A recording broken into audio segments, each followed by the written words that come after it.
I'm Jim Collison and live from the Gallup studios here in Omaha, Nebraska. This is Gallup's Theme Thursday, Season 3, recorded on September 21st, 2017.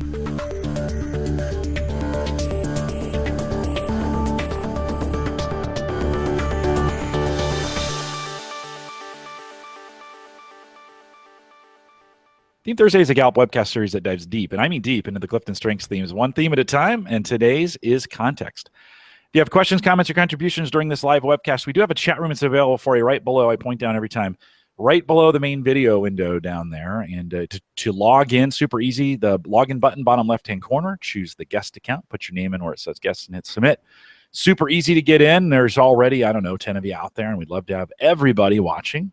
And so join us in the chat room, and you can ask us your questions live. If you're listening to the recorded version or have questions about custom strengths coaching solutions for your organization, you can send us an email, coaching@gallup.com. Don't forget to visit the Gallup Strengths Center, gallupstrengthscenter.com, for all your Clifton Strengths coaching resources and training needs. You can also catch the video and now downloadable audio for offline listening. We call that podcasting. It's available in our coaches directory. You can find all the links and everything you need to do. In fact, we'll be adding some more links coming up here to some podcasts we've just created. They're all on our coaches blog on the resources tab. Go to coaching.gallup.com. Maika Leibbrandt is our host today. She works as a workplace consultant here at Gallup. Maika, always great to see you. And I do kind of want to say, this intro that I do and this exit, right? They're very scripted, very contextual in the sense that we do them every single week, and it's one of those things that gets people ready. And people are wondering why. They always say, why do you do that, Jim? Why do you say the same things every week? Well, if you're dying for context purposes, if you need to know, it's because it actually works. It's an old radio trick. It gets people ready and gets them comfortable and ready to learn. We've got some great learning to do today. Maika, welcome to Theme Thursday. Thanks, Jim, and thanks for that great preview of context and the importance of setting the scene. Yeah, I know. We're excited to be here. We got a great guest as well. If you haven't downloaded the companion guide yet, now would be the time to do it as we start digging in. Maika, we've got some great notes on context. Why don't you dig in with us? Absolutely. So the first thing you'll see on that companion guide when we focus on context, you'll notice that it is a strategic thinking theme, which means that people who lead with context tend to lead by thinking. A few of the pieces I just want to highlight about the definition so that we know we're on the right page before we dive deeper into looking at context from a leadership angle. If you lead with context, you look back. You look back because that's where answers lie. You look back to understand the present. You make better decisions because you sense underlying structure. In that long definition of context, they use the word blueprint quite a bit. If that doesn't quite translate, think about a blueprint as the plan that you're going to build a building on top of. And it's not always about construction, but I think about that figuratively. Context is about show me where we started with, show me the original idea, peel back that curtain and show me what's behind the scenes so that I can really understand where we are today and where we're going into the future by looking back. If you're somebody who leads with context, you become wiser about the future once you can see how those seeds were sown, once you can see where those ideas originated. No matter what the situation, if you haven't had that experience, that opportunity to look back at history, at the blueprints, at those seeds, however you want to describe them, you will have less confidence about your decisions. But what's beautiful, valuable, powerful about context is that understanding, that deep understanding of where we have been. What it leads you to in your decision making is, I think, a certainty that you're not making the same mistake twice, but also an awareness of which choices are genuinely new versus which ones maybe have been tried several times. I don't have context at all. It's 30 something. It's a lesser theme for me, but I am fascinated by it. I think that people with context have this intimate, passionate, exciting relationship with the past, and it is about understanding that there's a sequence and that everything has a home inside that sequence. I love the idea of timelines, and I think about a timeline when I think about somebody with high context, not just understanding the past is the past and we've gone through it, but really understanding how events stacked up, how they created a ripple.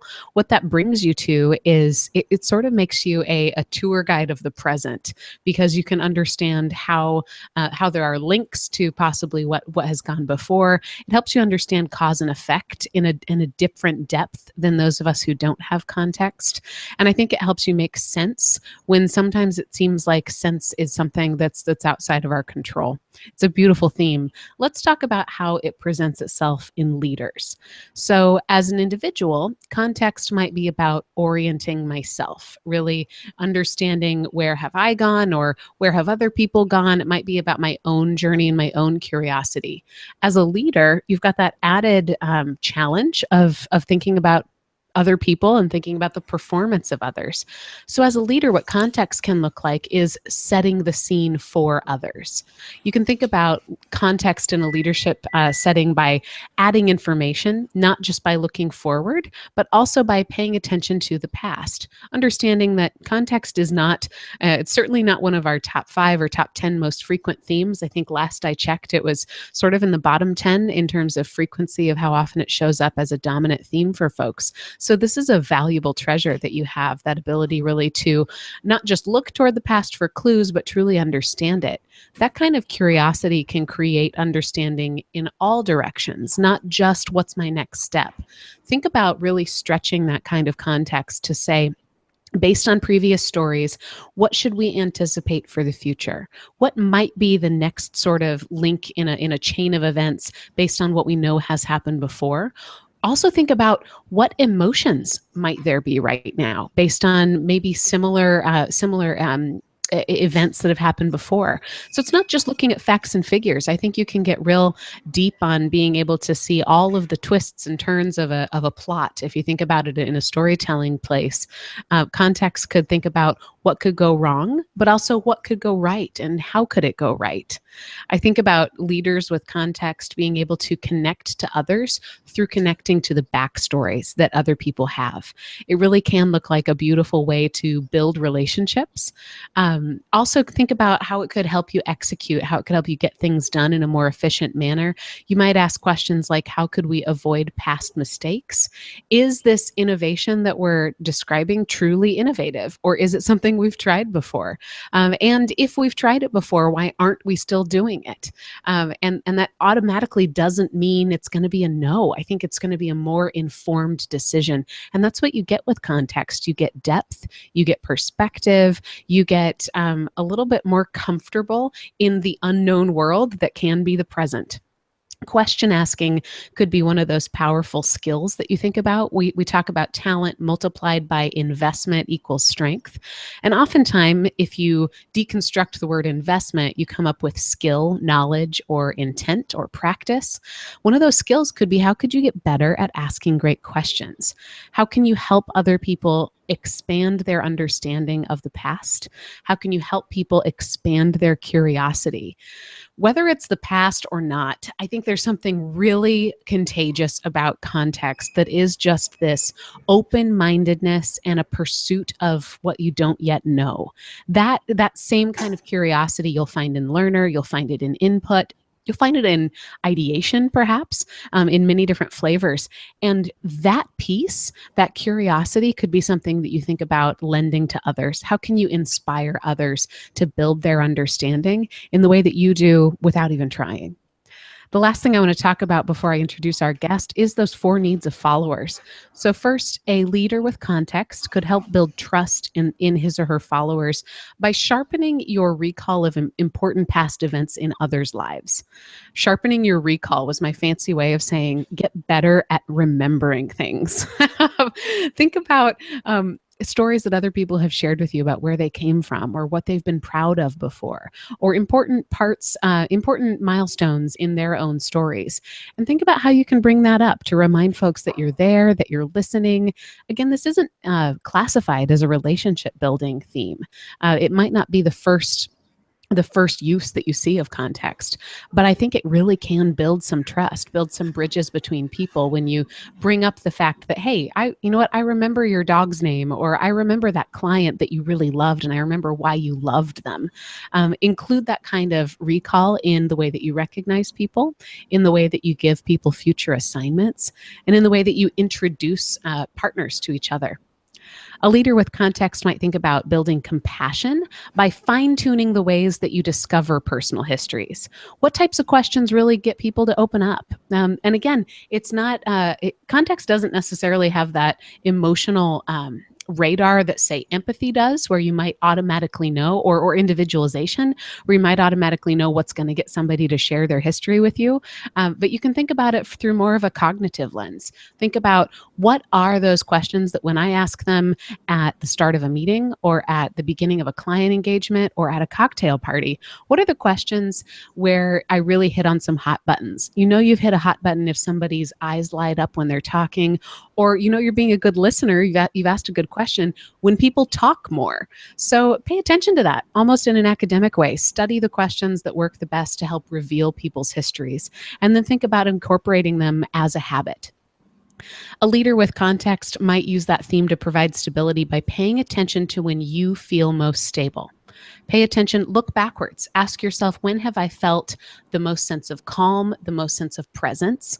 And then share some of those calming discoveries out loud. You're going to hear in a moment from our guest leader here, who's going to talk about very troubling times that context really helped him and his team. And I think about this as I'm thinking about, how do you create stability? Part of it is that personal reflection of look at when you feel most stable. Chances are with context, it's when you've had a chance to do a little bit of research about the past. I think that you can then bring that into the present by sharing with people what those great discoveries were that brought you that kind of stability. And finally, a leader with context could use that theme to inspire hope. Think of yourself as an orienter to reality. What facts are going to help us know more about where we are today, about where we're going, and about what we should be anticipating? Really, what context can do is it can ground us in where we are right now and help us have a realistic approach of where we're going.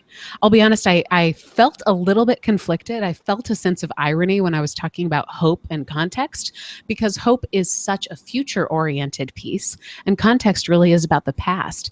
But it didn't take long for me to think, and I also was watching our season 1 with Kurt Liesfeld, thinking about his definition of context and how it can work. And it became just crystal clear that having that understanding of not just how things can be sunnier in the future, but that real groundedness of what are we actually facing right now can be an amazingly hopeful experience here. Similar to last week when we talked a little bit about analytical, that ability to bring truth and proof is what analytical would do. What context can do is go one step further, or at least maybe a step in a different direction. What context can bring that's hopeful is stories of where we've been before and how they might be similar or different from the challenges that we're facing today. And then that leader, your challenge then is to interpret that as what that means for where we're going next. That's sort of that hopeful bend, or another lever that I think you should challenge yourself to stretch and pull on, to think about how can looking toward the past set us all up for a more powerful future. I hope that helped you fall in love with context. Seek out perhaps a leader in your life who has context. If you now flip over to the back of your companion guide, you've got a space where you can take notes from a really great leader. So we won't be taking you word for word through all of those pieces on the back of the companion guide. That really is for you to just stay present in the conversation that we're about to have. At this point, without any further introduction, I want to bring on Marty Monte. Marty, thanks for joining us. Good morning, Maika. Nice to be here. Thank you. Great to have you here. Marty, could you just start off by telling us a bit about yourself, what you do, and what your top 5 themes are? So my top 5 themes, context is number 1, and activator, individualization, communication, and self-assurance. So my only thinking in the top 5 is context. And it was the only real surprise I had when I took the Strength Finder initially, was when I saw context at the top, I just shook my head because I had no idea what a strength called context would be and what is the meaning behind that. So getting to read my insight guide and agreeing with it to a certain extent when I first saw it, but then over time, and I think that's the great thing, is you start to exercise your strengths when you really start to know what they are. I've fallen in love with context, and it's by far my favorite strength. And just the love of history and diving into it much deeper, knowing that it does come to me more naturally than others. an ability to then take that information that I do read and absorb and project that to the future has been an important part of my leadership journey through the automotive world as a manager in a laboratory there. So I love that you bring up the fact that even though it's your number one, it didn't really click the first time that you saw it. What was it about context that made it start to resonate with you? What did you notice about that theme that really made sense to you? Well, I think when I first read it, to have even a thinking theme as a talent was a strange concept to me to start with. But then it just had been kind of a natural thing I'd always done. I remember in the fourth grade, I had to do a book report. Probably the first time I remember having to go to the library and pick a book that we had to do a report on. And I picked a book on Guadalcanal, and it was a battle during World War II. And so as a fourth grader with nobody pushing me towards history, that was something that was interesting to me. And when I read the Insight Guide and saw that I would be fascinated by significant battles or conflicts of the history, I went right to that book. I hadn't remembered reading it in years and years and years and years, but I realized that early on it had been something that just naturally came to me, and that I loved that book. And I can still, it was where I first learned about the underwater demolition teams, and which became the Navy SEALs many, many years later. But I remember the details of that book, how they got out of the water, and my ability to recall some of that information that I've always just called useless trivia up to this point. But then I realized that it's more than useless trivia. It's helping clarifying my forward view of what the world is based on what I've read and learned about what the historical past is. I think you just described really well a firsthand experience of sometimes what people struggle with is either I don't realize that this could be useful, or I don't realize that it's unique. Yet being a fourth grader and being drawn without anybody pushing you, one of the 5 clues to talent is yearning. And at one point we used to call that desire. What are you drawn to? What do you notice? What do you pick up on maybe that other people don't even see? So it's a great example of really being able to be drawn to it, first of all. Tell us how that has translated into a success in a professional place, more than just a fourth grade book report. So even as there's comments in my Insight Guide too that I would like doing case studies. And so I was an okay student. I was always just a little bit above average in the technical schools, engineering school.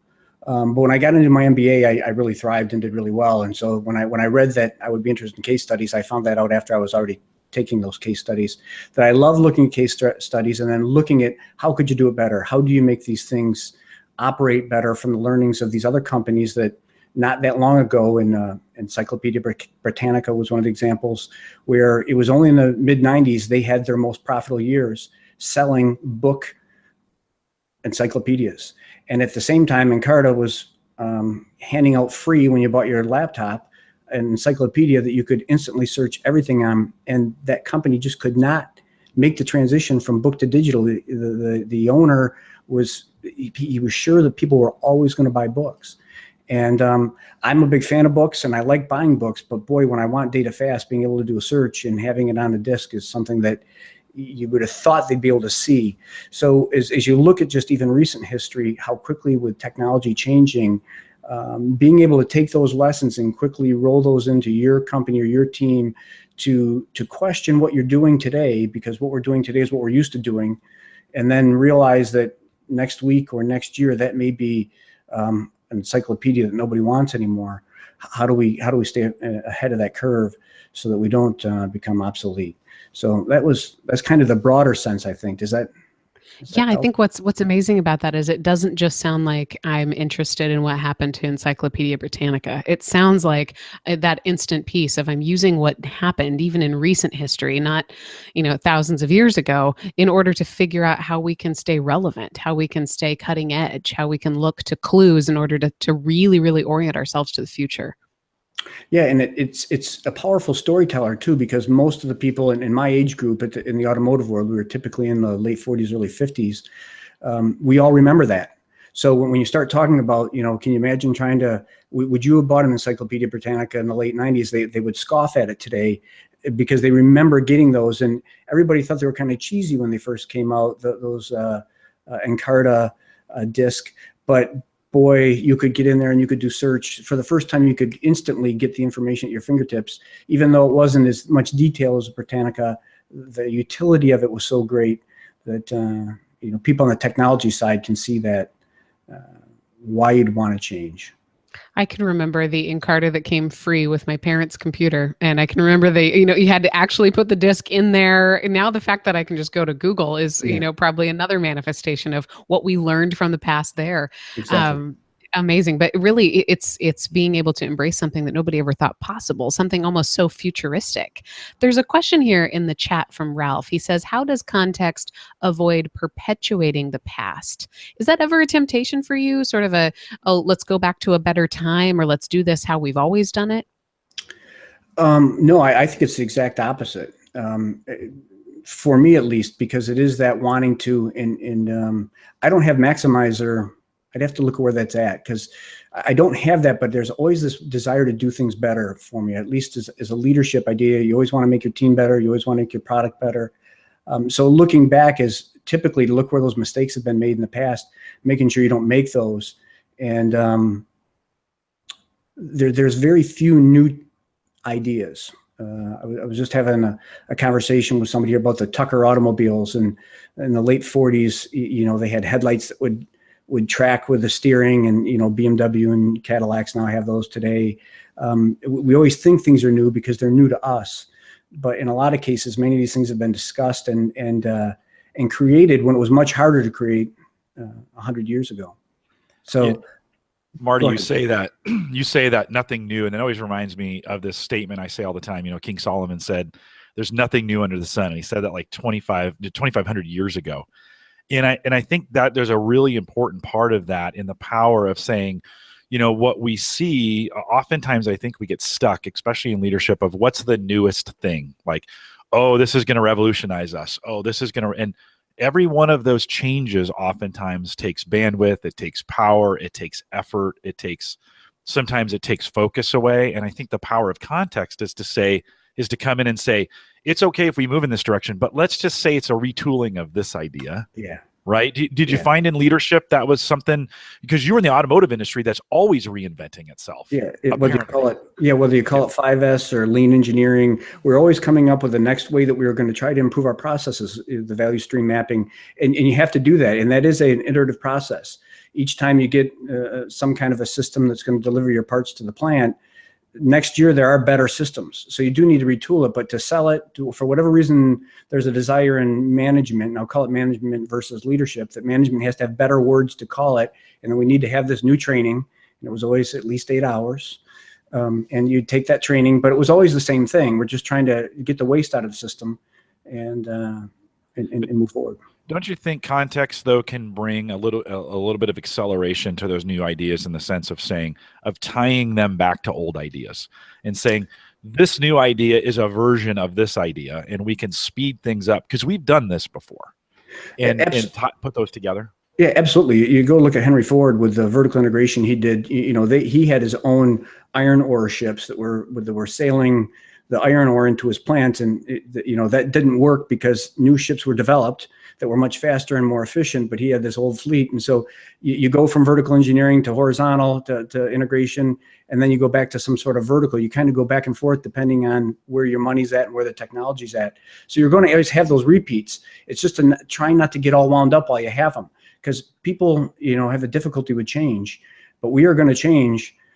Change is on its way. So, and it's been happening since the beginning of time. And it's happening faster and faster as we go forward. So the sooner you can get used to that, I think context helps people deal with change, because it has always happened. And so are you saying, like, that's when we think about the 4 needs of a follower and we think about stability, does that add stability to the team? You think that kind of that calmness, we've done this before, it's been here, it may seem a little bit different, but it's really a version of this. Do you think that adds stability? I do. And I think when we went through the bankruptcy process, and we were losing people in the thousands, and it was a very, very difficult time. My historical knowledge and talking about some of the stuff from the Depression era and World War II, this is nothing. And I say that the people who are getting let go was everything. When you're getting let go from a company, my wife was one of the people. She was a supplier to General Motors. She got let go in this. So it was very personal to me too. Ended up being the best thing that ever happened to her, which is the case for most people when you do have change.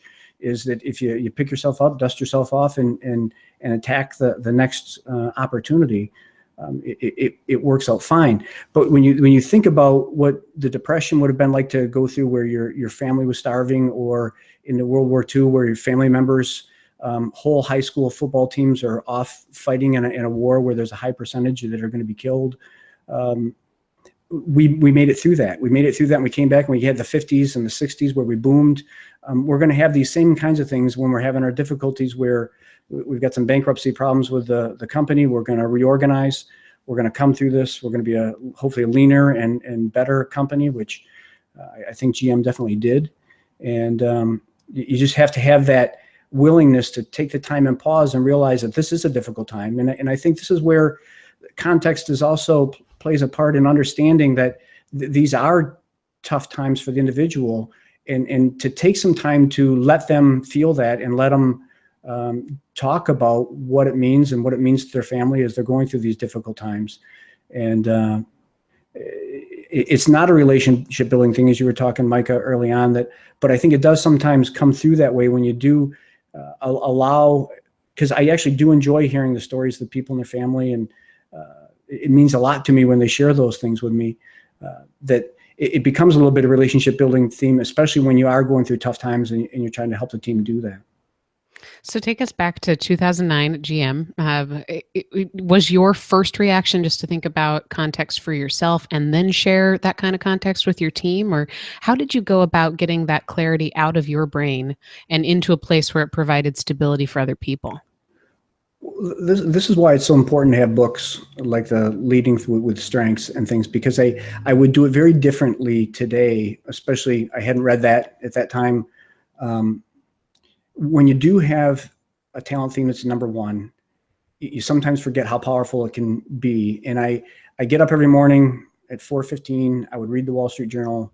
I would get my breakfast, and I'd go to work armed with all kinds of new information on what was happening, because I always wanted to be able to speak accurately to what's happening, where are we at, because there were a lot of moving pictures, parts to this scenario, because the government was involved, the union was involved. There were all kinds of things that were happening, and I probably talked about it too much. And in this sense, I think I could bring the team down. I could bring people down, because it wasn't good news at that time. And so I would definitely have throttled back how much information I was sharing, even though I needed it. I needed to understand it, to feel grounded, and to know that we're moving in what direction we're going. I probably talked too much about it early on.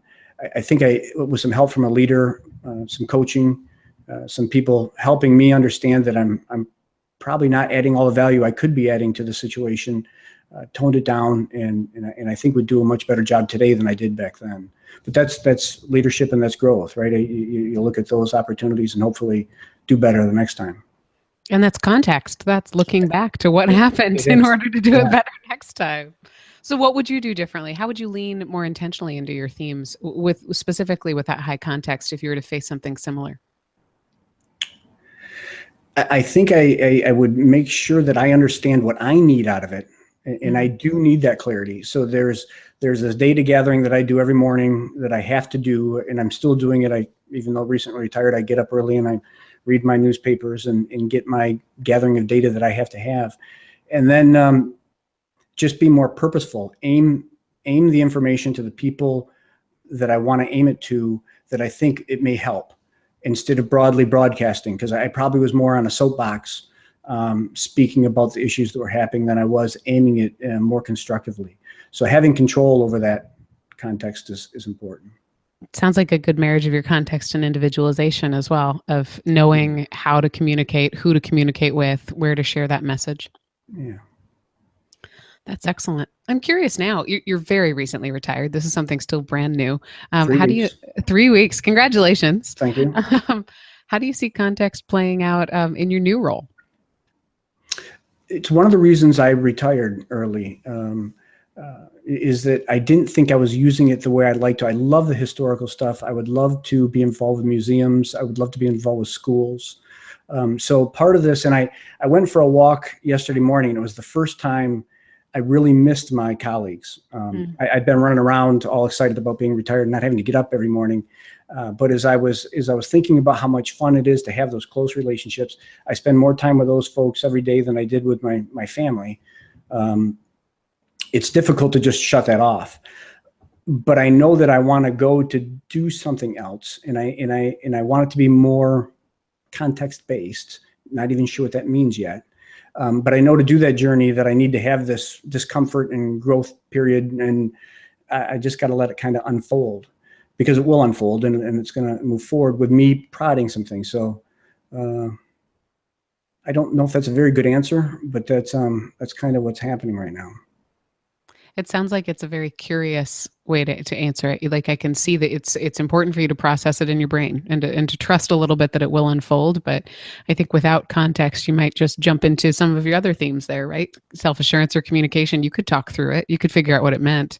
But it almost sounds like that context gives you a grounding, gives you a little bit of a practicality. It does, and I think it. Well, I'm very fortunate to have a nice wife who is continued to working. That's key to my plan, is that she's got a good job and is letting me, is working with me to do this. So that's been fun to be able to go through that side of it too. But I know it'll work out. Whatever is going to happen, it's going to be another neat adventure. And when I look back at my years through General Motors and starting out as a co-op student and going to Saturn and then on to truck and then to GM, none of it was a plan. It just happened. And it all worked out really well. And it was a great experience and a great company. And so I know whatever's next. Ben Franklin was 45 years old when he signed the Declaration of Independence. He lived at 80 something. So he was only halfway through life when that significant event happened, and he did some amazing things after. So I try to use that as kind of a model of, I'm about halfway through, maybe a little bit more than half, but hopefully some fun things will be coming my way. And Ben Franklin continued to do a lot of great stuff after that. He did. So there's a question here in the chat from Jan about your pretty cool combination of activator and context. And often activator means you can jump in without having to know all the details. But then we've talked about the importance of context, needing to see the blueprints and understand why. Is there ever any tension between the two, or how do they complement each other? They complement each other a lot. I think that they talk about, somewhere in my insight guide, about having a very intuitive view of the world. I sometimes almost feel like I see the path so clearly. I know exactly what's going to happen as we move forward in this, especially with the activator. I only need a little bit of information for the context. So there are 4 managers in our laboratory, and I just want to talk about context in a technical field, and this may answer this question. So there were 3 of the 4 managers had context in their top 5. So the odds of that happening are very low. But what we did in the laboratory was people would come to us with a part that was broken, or there was an issue that they were concerned about and they wanted to run a test on it. They would often say, can you do this? Can you put a force at this point? And my first question was, why do you want to put a force there? What happened in the field? What do you see? And I would get that information. They were driving a car down a bumpy road and, something happened. And I would instantly know, okay, this was the loading condition. This is how we need to reproduce this in the lab so that we can use it today. And the other 2 colleagues that I had were able to do that really well too, which was look at the situations that were happening to these parts and how they were being used in the vehicle. And when we saw an issue, we would be able to create a test to simulate that and test to fix fairly quickly. So I think my activator helped a lot with that, and the self-assurance too, that this is the right direction, but quickly determine what the next step was part of that. Yeah, there's nothing that says you can't learn quickly where we've been. Right. And it's funny because one of our other colleagues has ideation and futuristic, and somebody would come in and say, can you load it this way? And he would say, yes, I can load it that way. And I can also do X, Y, and Z. And we're like, wait, slow down, slow down. So the one thing the context definitely did for us, I think too, is slow it down. There's a lot of money involved in testing, make sure we'll go in the right direction, but then implement it as quickly as possible. That's excellent. I can't get over the fact that there's that many people in the same sort of lab that all had context. Yeah. How did you work together with other context partners? What did you find was the best way or the best piece of information to partner with someone else who also had context? So the philosophy within our organization was very similar in the sense that we always tried to reproduce the test as accurately as possible to what you would see in the field. And that's really one of the most important things when you're running testing. It's easy to set up a test to do something. It's very hard to set up a test to do it as close as you can to the customer. So we did door slam testing. So if you just imagine getting in and out of your car, and when you get in the car, you slam it, and when you get out of the car, you slam it. What velocity you slam it at, we have to know, we have to have a value that we slam it at. And there's times probably when you get out of the car with your husband or spouse that you slam it harder than other times, and it may be more of an exclamation point than it is it's just a door slam. And so we take all those things into consideration. So that bigger picture of how does it all go together, and what are our endpoints, not just what kind of our average value is, what are the endpoints that you might see. The context helps bring that all together. And so I think we were all very natural in the sense of understanding our testing. We all operated our lab in a leadership style very differently because some had more executing and analytical thinking, and they were off more on the data processing and the crunching the data. But we all had a real good foundation for how we set up the test and make it as accurate as possible. As you're running a team with context, what do you feel like that theme really provided to the folks who were looking up to you as their manager? I think with all the ups and downs of the industry, that stability, and I do think that stability is an important one, that this is going to be okay. And because I always did feel that, and you can't fake lead.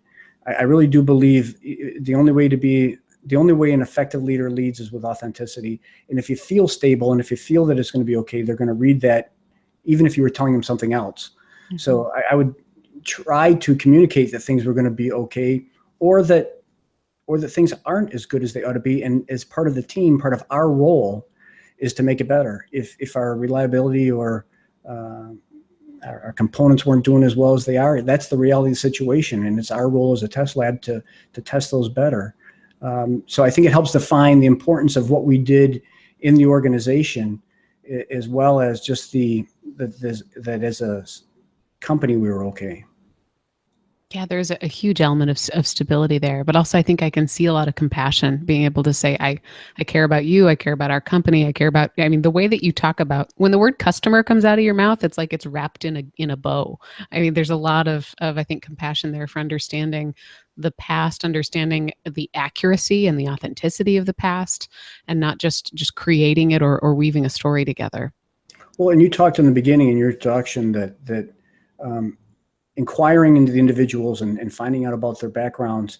When you hear that, it almost sounds like it's okay. This is my scheme of how I'm going to get to know people. But when you have context, when I meet people, even on the street, where'd you go to school? Where are you in your birth order? All these things I start going through my head really quickly that help me understand who you are and how you get there. So I ask those questions. I think people with context always are asking those questions. It's just important to do it with purpose, I think, as a leader. And like I said, I would do it better, I think, today if I had a group I was leading. I would be more purposeful with remembering more of those details, because in a lot of cases, I just needed it to kind of know where I'm at, where there is a relationship building side of it that's very effective, that if you can remember those details, and that their dog had a birthday party or something, that you could bring those up. Those are important things for building relationships. Marty, you mentioned this idea of testing parts and running some scenarios and thinking about the future, and yet sometimes we think about context as all about the past. How to make that jump from, hey, we've always done it this way, this is the best way to do it, and then maybe in the testing you would see something new, something would pop out. I'm sure there were times, and it's probably not every day, but I'm sure there were times when you learn new discoveries that might have changed the past in some ways. Any specific examples of that at a team level, or at a where you guys as a team had to kind of shift a little bit and say, well, you know what, the past isn't. You mentioned the boats. You mentioned Ford bringing the iron ore over in these boats. But anything you think about some of the testing you've done where you guys had to do a serious shift? Well, one of the interesting things was going global, and with having different labs around the world start doing the same testing we've been doing for years. and in many cases buying new equipment or using, if it's a region that doesn't have a lot of money, they may cobble something. Do you get the same results? So we had some very interesting discussions globally with trying to make sure that if we ran a test in the United States versus a test in Europe versus a test in China, that we would get those same results, even though we're using different equipment. And in theory, we're using the same procedure, but it's never executed exactly the same. So there's some key physical parameters that you need to make sure you're measuring, and we make sure we understood those and communicated those so that you could do that. I love that clear layout right there of context and individualization as you were kind of working your way through that, like of saying, Europe's different, and just because it's worked in the United States doesn't mean it's going to work in Europe, or it doesn't mean it's going to work in India or those. So I love to hear those very, very clear statements. And I think that's maybe the individualization in you is a way to keep that context at bay from being too stuck in the past or from being too rigid. I think that's the great thing about our themes, right? Is we have other ones that help us kind of pull those other ones along, and help us in those areas. And I think you are in that perfect spot to be able to demonstrate those. A lot of times people would ask restorative in your role, right? Because you're constantly fixing things. Have you thought through that? And does that come to light when you think about, hey, I'm really into fixing stuff? The people that had restorative were better engineers than I was, for sure, because they loved it. I could get beaten down. It was one problem. We're a test lab, so they bring the problems to us. So it's like being in an emergency room. That's where all the sick people are. You got to be able to deal with sick people. And I think people with restorative do have an advantage when they're in the kind of field I was in. Having that as a talent theme would have been beneficial. But it doesn't keep me from doing it. Again, this goes back to you use what you've got, and that's what I tried to do. Marty, you have the advantage. Your sister is Maureen. I don't know if her name has been showing up down below, and I don't know. You're hanging out at her place when you came on. I said, hey, I recognize having a sister in the strengths movement and is a coach like she is. How often do you guys mesh on this, and what is it like to have that relationship where she's a coach and you guys are talking through this? So every Saturday morning at about 6:15, the conversation starts, and we solve most of the world's problems within an hour. And then we both go on to our prospective days. So no, it's fantastic. Having Maureen as a coach, and she was the one who introduced me to strengths. And she's good at pointing out that she introduced me in 2007 is when she had me take the assessment. And I didn't really start using it until 2014 or 15. I was a little slow to get there, but again, that was the journey I needed to go on to go through. But today we spend an awful lot of time talking about it, and we spend a lot of time talking about it as it relates to leadership. I was doing an MBA at the time, and my concentration was in leadership and global management. And a good leader can make or break a team, and a good leader in a lot of cases knows just to get out of the way some and let the team go. And so she's been helpful to me understanding what I'm doing as a leader, what's working, what's not working, talking through those issues that I'm having, and give me some guidance. Having a coach is super important. And Maureen's been a coach to me in a lot of different ways as I've gone through this journey of being a leader at an automotive company and then deciding to retire. Is it different because it's a family member, or I mean, do you feel like you have a stronger tie because you've known each other, basically since you were born? Well, do you think that's different? She was rough on me as a kid. She was a hockey player and an athlete, and so I took my beatings as a younger sibling, and so I've been able to block that out and move forward. And she's been very, very helpful. And so, yeah, we've grown very close over time. We talked about context in the professional world, talk about context and what I did in as a play, as a happy place.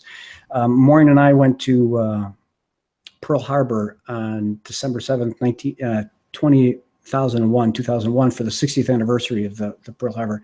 We got to meet some of the pilots from the Japanese Air Force that had bombed Pearl Harbor. We got to meet survivors of the U.S. military, and it was put on by the National Parks Association. We got to go to major battle scenes, Hickam Field, Ford Field. And the thing that you don't think about, like, coming from Detroit, we have to replace our concrete every 4 years because the winter takes such a beating.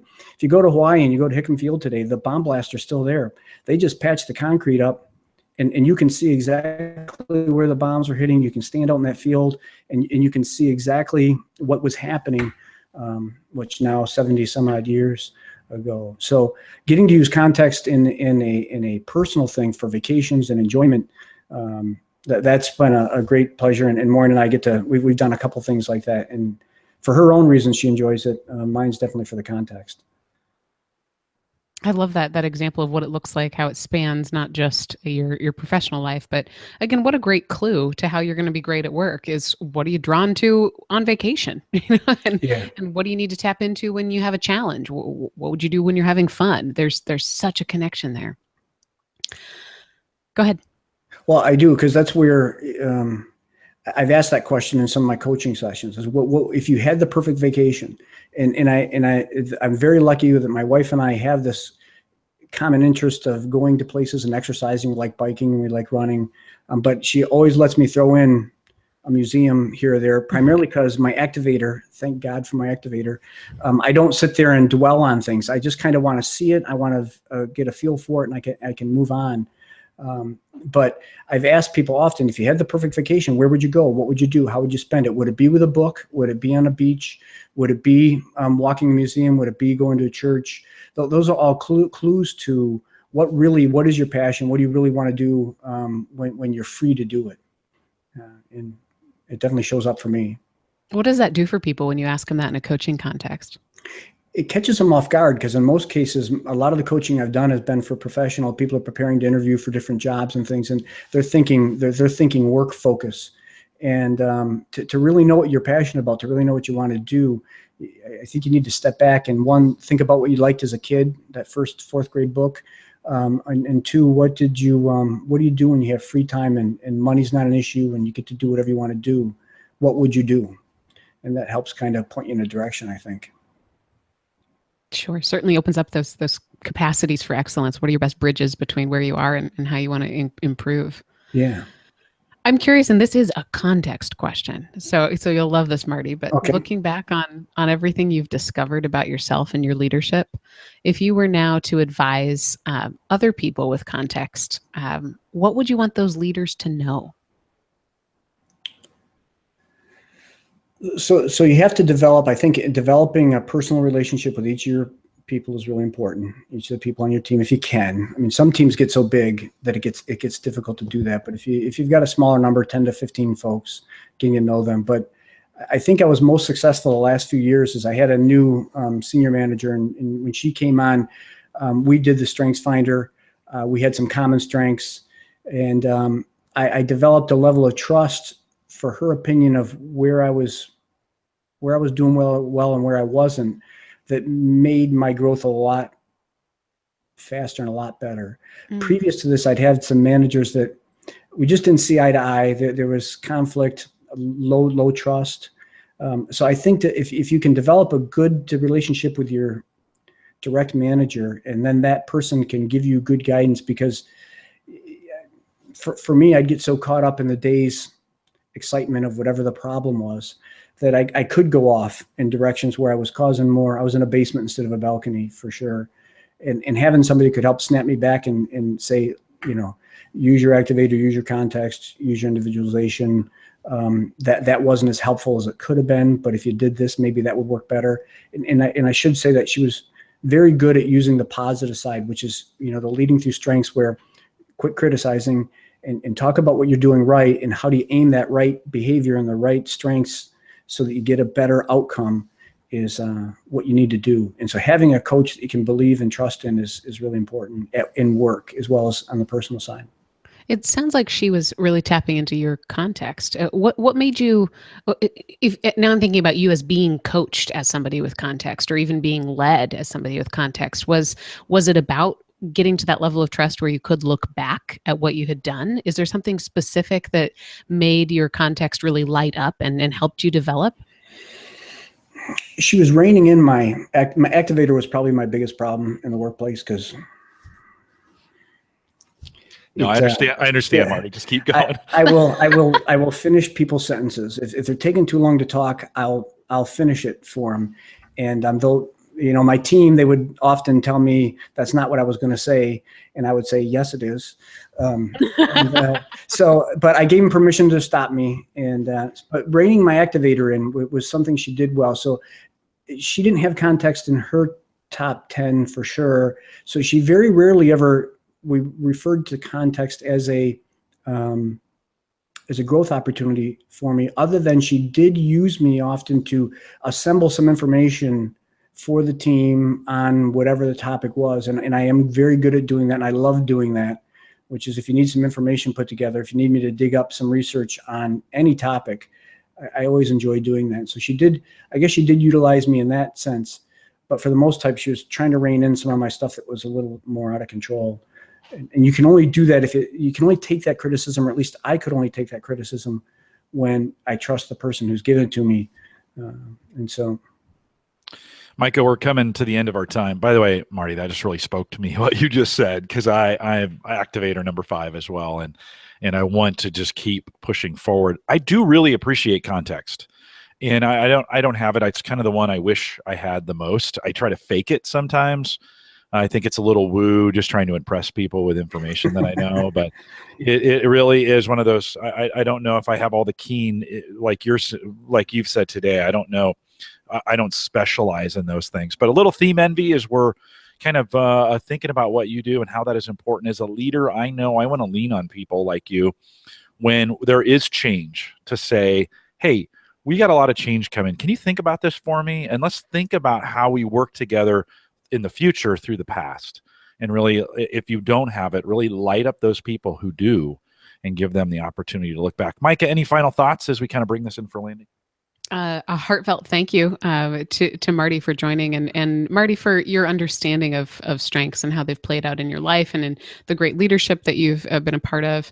And thanks for making this one of your first retirement adventures, being our guest today. You've certainly illuminated, I think, the complexity of context, and it seems to be something that's hard to do, to describe something so natural to you in a way that helps us understand how deep it is. So thank you so much for being here. Marty, is there anything else that we've missed about context, or anything else you'd like to add? No, I just want to thank you guys. This was a nerve-wracking endeavor for me, but you guys are fantastic, and I love these. I'm so thrilled to be part of them. They've been a great tool for helping me develop my strengths, as being able to go to the Theme Thursdays and review what other people do, because when it's not my top 5, if it's discipline or consistency, to be able to get the in-depth knowledge from somebody that's got it, that's the only way for me to really understand. So thanks for having me. Our pleasure. Marty, thanks for coming on. Maika, a little context. You just reminded me, we were talking about this. So season 1, this is the last episode we had with Kurt. And so that was with Jerry on a Thursday, and we lost Kurt that next Saturday. So a little context on the past. Actually, Maika, you're here because of that situation that came up. And so some big, this kind of ironically, I guess, or maybe coincidentally, however you use those words, that comes on a day of context like this. So we remember Kurt, and Kurt was my coach when I took the Strength Finders, the class there at Gallup, and he was just a fantastic guy. And I got to have lunch with him, and greatly missed. Yeah, I don't think that's irony or coincidence. I think that's just a cause for celebration. Yeah, a little bit of the cosmos coming together, and as we think about why we do these Theme Thursdays, and we sat on a call to coach one day, and Kurt said, "Hey, we got to do this program where we talk about the themes," and off it came running. And so, a great to remember that on a day of context, and we appreciate you guys coming out. We'll remind everyone to take full advantage of all the resources we have available at the Gallup Strength Center. Just GallupStrengthCenter.com. If you have questions or comments, maybe you got a blog post stuck in your head that you just got to write and get out. We are accepting applications for those. If you want to get that to us, send it to us in an email. Put guest blogger in the subject line and send it to coaching@gallup.com. You can also send us your questions there as well. We have a whole team just there waiting to answer your questions. Again, coaching@gallup.com. Don't forget the links to all our resources, and a brand new resourcing page is available on our coaches blog. And if you haven't bookmarked that yet, you probably should. It's just coaching at Gallup.com. If you're interested in becoming a Gallup Certified Strengths Coach, Marty mentioned that earlier here in the conversation, we have a list of all our courses that lead to certification. They're available on our courses page. And really, we have a whole bunch of offerings on that page as well. You might want to just take a peek. We're changing them all the time. Courses.gallup.com. If you found this helpful, and I'm sure you will, we'd ask that you'd share it. I want to thank everyone for joining us today, and we'll look forward to the next Theme Thursday. And with that, we'll say goodbye, everybody.